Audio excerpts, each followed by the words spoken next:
I'm your host, Jeff Sart. We're going to take you behind the scenes with the craft distillers who are pouring their heart and soul into crafting the next version of America's spirit. This is the Great American Whiskey Cookers.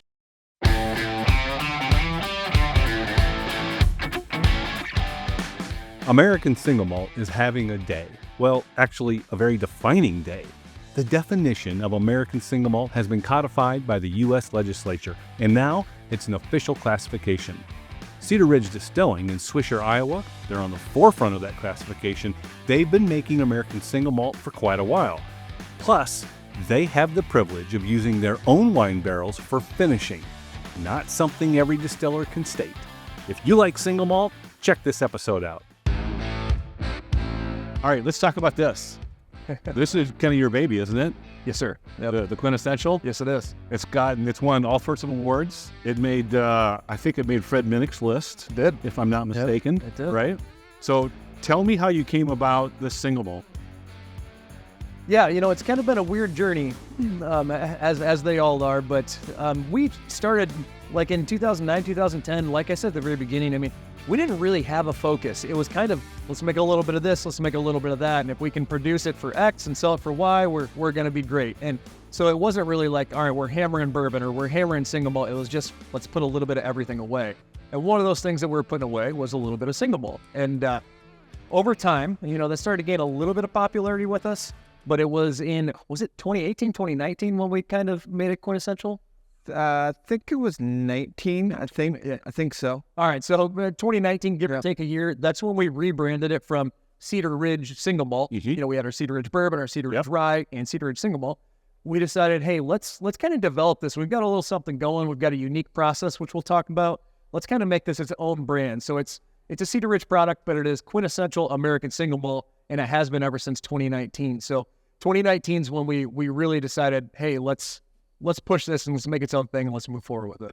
Yeah, because the whole American whiskey category is kind of one of those categories that some brands have some success with. Yep. A lot of brands don't. Yep. They really kind of struggle in that American whiskey single malt category. But this, your quintessential, is getting rave reviews all over the place. Yeah, and we're very fortunate for that. A lot of really good reviews, some really good ratings. As far as American Single Malt whiskeys go, it's one of the higher rated products from many publications. So we're doing really well on that. And what's going to contribute to it is really the process behind it.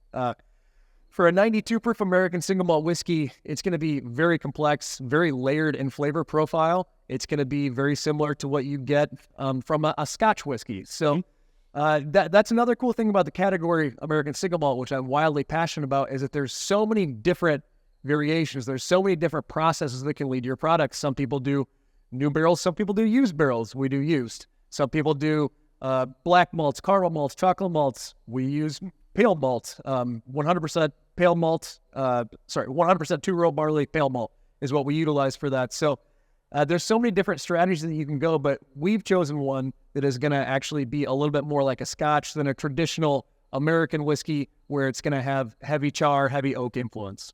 So the flavor profile on the quintessential could move a little bit over time. Yeah, you're saying. That's exactly right. How I always kind of phrase that is it is a batch product. So like I said, that Solera vat, we'll bottle it halfway down, fill it back up, and that represents one batch. Every time we do that, that's another batch.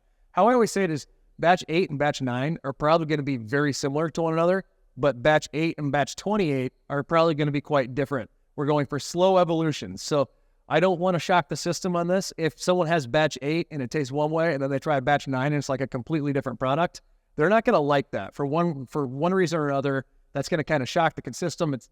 Shock their system. It's going to confuse them. Retailers are going to have a hard time describing the product if we do that. Right. But if it's a nice slow progression, as most Soleras are, people kind of follow that. And then they'll study batch to batch to try to find the minor changes in flavor profile. So it's the best of both worlds. You do get some variance, which we very much embrace, but it's a slow variance. Very cool. So where do they find you? How does somebody get in touch with you? CedarRidgeDistillery.com is our website, first and foremost, right? Tons of product information, all kinds of different stuff that we have going on. Visit the distillery, get tours, all that kind of stuff. Instagram is probably our best place, in my opinion, to follow, especially if you're a whiskey fan, to kind of see everything that Murphy and his team doing. That's at Cedar Ridge, Iowa. Murphy's got a page as well, so I'm not sure if he wants to pitch that or, But I have my own little Instagram account. I just do some behind-the-scenes stuff, kind of bringing light to production. So at Murphy Quint on Instagram if you want to check that out. Thanks, Jamie. Yeah. Fantastic. Hey, I'm Jeff Sart for the Great American Whiskey Cookers for Murphy. Jamie, thank you guys for this discussion and talking about Cedar Ridge. You can find us at thegreatamericanwhiskeycookers.com. So until next time, yeah, be good at it. See ya.